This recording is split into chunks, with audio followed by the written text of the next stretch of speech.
అంటే నేను ఫస్ట్ అడుగుదాం అనుకున్న క్వశ్చన్ అదే, హర్ష సాయి గారిని పొగిడి అన్వేషణ గారిని తిట్టాల్సిన అవసరం ఏమొచ్చింది? నేను హర్ష సాయిని అయితే ఇప్పుడు పొగడలేదు. ఫస్ట్ పాయింట్ పొగిడారు, చెప్తున్నా నా పాయింట్ ఆఫ్ వ్యూ. నేను ఎప్పుడు కూడా పొగడలేదు. ఓకే ఓకే, అన్వేష్ని తిట్టలేదు. సో ఈవెన్ నెగిటివ్ గా అడిగినారు క్వశ్చన్. సో మీకు అలా ఎందుకు అర్థమైంది? నేను చెప్తా. హర్ష సాయి గారిని ఎవరో అంటే ఆయన వల్లే నా జీవితం నాశనం అయిపోయిందని ఒక ఫేస్బుక్ స్టార్ అట్లాంటి పర్సన్ చెప్తే ఆయన లాంటి మంచి వ్యక్తి గురించి ఇలా ఎందుకు మాట్లాడాలని అన్నారు. మరి అన్వేషణ గారి గురించి ఎక్కడో ఉండే మీరు మమ్మల్ని ఇట్లా వచ్చి ఇది చేయండి అని బూతులు మాట్లాడారు, నేను మాట్లాడలేను కాబట్టి చేయండి అంటున్నారు, మీరే అక్కడ ఉండి చేయండి అని చెప్పేసి మళ్ళీ అది వీడియోలో కూడా మెన్షన్ చేశారు. యాక్చువల్గా మన దేశంలో పుట్టిన వాళ్ళు ఎంత పీస్ఫుల్గా ఉంటారంటే వీళ్ళు ఇండియన్స్ అందరు కూడా చాలా పీస్ఫుల్ మైండ్ అనమాట. ఏదైనా సరే జల్దీ తీసుకోలేరు, వాళ్ళకి అర్థం గిట్ట కాదనమాట. వాళ్ళకి చాలా నీట్ గా ఎక్స్ప్లెయిన్ చేయాలి. శాంతిని కోరుకునే దేశం కదా, శాంతిని కోరుకునే దేశము. ఎదుట శత్రు దేశపోడు వచ్చి ఇట్లా పుల్లా పెట్టినా గానీ అవసరమైతే మనం కొట్టుకొని చేస్తాం కానీ వానే మనం అనమాట. అలాంటి దేశంలో మన పబ్లిక్ ఉన్నారనమాట. సో ఇక్కడ ఏంటంటే నాన్ వెజ్ ఇప్పుడు ప్రతి దేశానికి పోయినప్పుడు నాన్ వెజ్ గురించి పర్సనల్ గా చెప్పాలంటే మేము ఇద్దరం ఫ్రెండ్సే. వాట్సాప్ లో మాట్లాడుకుంటాము, ఏమున్నా షేర్ చేసుకుంటాము, ఏదైనా ఇన్ఫర్మేషన్ ఉంటే ఒకరికొకరు. ఇప్పుడు నాకు ఇంకో డౌట్ వచ్చింది, ఆయనే కావాలని మీతో ఏమైనా అట్లా చేయించుకున్నాడే ఏంటి?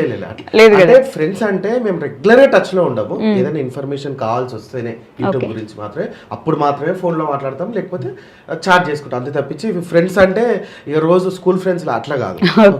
ఈ ప్రాంక్ కి ఆయనకి ఎటువంటి సంబంధం అనేది లేదు. యాక్చువల్ గా ఈ విషయం అనేది నేను వ్యూవర్స్ కి చెప్దాం అనుకున్నాను. ఒక దేశానికి పోయి ఒక వ్యక్తి ఇప్పుడు ఆయన ఎన్ఆర్ఐ కిందికి వస్తాడు, ఎందుకంటే మన దేశంలో 2 సంవత్సరాలు చెల్లేడు. యాక్చువల్ గా 90 days 180 days మన దేశంలో ఉండకపోతే అతను ఎన్ఆర్ఐ అనమాట. ఇప్పుడు ఆయన భారతదేశంలో ఉన్నటువంటి ఈ పబ్లిక్ ఎవరు ఆయన వాళ్ళనే తిడతాడు. యాక్చువల్గా ఆయన చెప్పే విధానం ఏంటంటే భారతదేశంలో ఉన్న యువత ఏం చేస్తుంది అంటే అని చెప్పి చెప్తాడు అనమాట. అయితే ఆ విషయాన్ని ఇప్పుడు కట్ చేసుకోవచ్చు కదా మనం, కంటెంట్ క్రియేటర్స్ ఎవరన్నా ట్రోలర్స్ కట్ చేసి పెట్టుకోవచ్చు కదా, గలీజ్ గా కూడా చేయొచ్చు కదా ఆయనను. సో భారతదేశంలో ఉన్న యువత ఏం చేస్తుందంటే అనేసి చెప్తాడు అనమాట. నా పాయింట్ ఆఫ్ వ్యూ ఏంటంటే భారతదేశంలో ఉన్న యువత కాదు, ఫస్ట్ ఆఫ్ ఆల్ ఫ్యాన్స్ తిడుతుండు. నా ఫ్యాన్స్ ఏం చేస్తున్నారంటే మీరు రిపుకోలు మీరు అన్నట్టు ఈయన అనాలన్నమాట. సో అట్లా కాకుండా భారతదేశంలో ఉన్న యువత అని చెప్పిండు కాబట్టి అట్లీస్ట్ భారతీయులమైన మనం రియాక్ట్ అయ్యి చూడు బాబు ఇంకొకసారి నోరు అదుపులో పెట్టుకో, భారతీయులు అనకు, నా ఫ్యాన్స్ అను అన్నట్టు ఆ పాయింట్ ని నేను చెప్పాలి అనుకున్నాను. Point number 1. అలా చెప్తే ఎవరైనారు, అట్లా చెప్తే ఎవరైనారు. ఇప్పుడు మనము మీ ఛానల్లోనే మీ ఫిలిమి లుక్స్ ఛానల్లో పొద్దున 6 గంటలకి వెంకటేశ్వర స్వామి సుప్రభాతం వేయండి, వినరు. ఫస్ట్ రోజు ఏదో వేసింది కదా అని చూస్తారు, మళ్ళీ నెక్స్ట్ డే వినరు అనమాట. సో మంచి మాటలు చెప్తే ఎవరు వినరు. సో ఇది కొంచెం కాంట్రవర్సీగా వెళ్ళాలి. మీరు ఆ వీడియో ఫస్ట్ తీసినప్పుడే మీకు చాలా నెగిటివ్ కామెంట్స్ వచ్చాయి. నాకు అన్ని నెగిటివ్ కామెంట్లు వచ్చినాయి. నెగిటివ్ గానే చెప్పేది చెప్పాలన్నట్టే ఊకున్నాను. సో నెగిటివ్ వచ్చినంత మాత్రాన డిగ్రేడ్ అయిపోయి అయ్యో నేను ఇంకా యూట్యూబ్ లో బతకలేమేమో ఇలాంటి ఏం లేవు. నాకు మా అయితే 2000 కామెంట్లు నెగిటివ్ వచ్చినాయి. 25,000 కామెంట్లు నాన్ వెజ్ కి సంవత్సరం కింద వచ్చింది. ఎంసీఎన్ మీద గొడవ స్టార్ట్ చేసినాం, సూసైడ్ చేసుకొని చచ్చిపోదాం అనుకుంటే ఇక నాకు అవసరమే లేదు అనేసి అనుకున్నాను అనమాట. ఇప్పుడు మరి ధైర్యం చేసి ముందుకు వచ్చిండ. సో అలా ధైర్యం అనేది ఉంటది అనమాట. ఆ నెగిటివ్ కామెంట్ వల్ల డిగ్రేడ్ అయ్యేది. ఆయన పర్సనల్ లైఫ్ పక్కన పెట్టండి, మీరు ఎన్ఆర్ఐ అన్నారు చూడండి, ఎన్ఆర్ఐ కిందకు వస్తాడు అన్నారు. ఆయనకి ఇన్ని సంవత్సరాలు అట్లా తిరగడం వల్ల అమెరికా వీసా తీసుకునే అవకాశం కూడా ఉన్నప్పటికీ ఇండియన్ గానే ఉండాలి అని ఎక్కడికి వెళ్ళినా ఆ త్రివర్ణ పతాకాన్ని చూపించి గర్వంగా చెప్పుకుంటాడు. మనల్ని తిట్టొచ్చు, మనం ఏం చేస్తున్నామని మన అంటే ఇండియన్ యువతని తిట్టొచ్చు, కానీ అలా అయితే గర్వంగానే చెప్పుకుంటున్నాడు కదా. ఎన్ఆర్ఐ కిందకైతే ఖచ్చితంగా పోడు, మన ఇండియనే అవుతాడు కదా. మీరు ఆ విషయం చెప్పడం నాకు నచ్చలేదు. ఇంకొక విషయం, ఆయన గురించి మీకెందుకు? ప్రతి యూట్యూబర్ల గురించి ఇప్పుడు ప్రతి యూట్యూబర్ గురించి యూట్యూబరే మాట్లాడతాడు, యూట్యూబర్ గురించి యూట్యూబర్ మాట్లాడతాడు. ఆయన గురించి మీకెందుకు అనేసి అంటే ఇప్పుడు నాకు అవసరం, నాకు ఇష్టం. చికెన్ ఎందుకు తింటావు, నువ్వు ఎందుకు తింటావు అని అంటే నాకు ఇష్టం. సో నా ఇష్టం, అది మీ ఇష్టం. ఓకే, ట్రోల్ చేయాలనుకున్నారు. ఓకే, మళ్ళీ ట్రోల్ చేసింది మీరే చేసి మిమ్మల్ని ఆయనే కొట్టించాడని ఒక వీడియో తీయడం ఎందుకు? నన్ను కొట్టించిందని నేను ఏడ చెప్పలేదు. ఫ్యాన్సే కొట్టిర్రు అని చెప్పిన, అన్వేషణ ఫ్యాన్స్ నన్ను కొట్టిర్రు అని చెప్పిన. నా అన్వేషణ ఫ్యాన్స్ మీద అభాండం వేయలే నేను. నాన్ వేషన్ అనే కొట్టించిండు అని చెప్పలేదు. ఓకే, ఆయన ఫ్యాన్సే వచ్చి మిమ్మల్ని కొట్టారు అని చెప్పిన అనమాట. అది యాక్చువల్ గా ఇక్కడ పిల్లలందరూ కూడా వాళ్ళందరూ కూడా నాకన్నా ఒక 10 years చిన్నోళ్ళు ఉన్నారు, ఇద్దరు అన్నలు నాకన్నా పెద్దోళ్ళు, ఇద్దరు అన్నలు ఉన్నారు. వాళ్ళు కూడా కొంచెం చిన్న ఉన్నారు. బ్రహ్మానందంతో ఒక సీన్ ఉంటుంది, వెంకటేష్ వెళ్ళి ఇట్లా షర్ట్ ఇప్పేసి ఇట్లా కూర్చుంటాడు అంటే అది అని అంటాడు. అంటే అప్పుడు మీకు ఏమని అనిపించింది? ఆ సీన్ ఒక కామెడీ లెవెల్ అనిపించింది. ఇప్పుడు ఈడ నేను షర్ట్ తీసేసి ఇట్లా నిలబడ్డాను అనుకో వాళ్ళ ముంగట, చూసే వాళ్ళకి కామెడీ అనిపిస్తుంది. అందరు అందుకే స్క్రిప్ట్ అనే పెట్టిండ్రు. అది మాక్సిమం అందరికి కూడా ఇది స్క్రిప్ట్ ఏదో ప్లాన్ వేసిండు విజ్జు గౌడనే అనుకుంటారు తప్పించి ఇంకేమనుకోవాలి. అందుకే నాన్ వేషన్ కూడా నవ్విండు, ఫన్నీ ఎమోజీస్ పెడతారు, నవ్విండు అనమాట. సో అది చాలా సీరియస్ గా ఒకరి మీద కుట్ర చేసింది కాదు.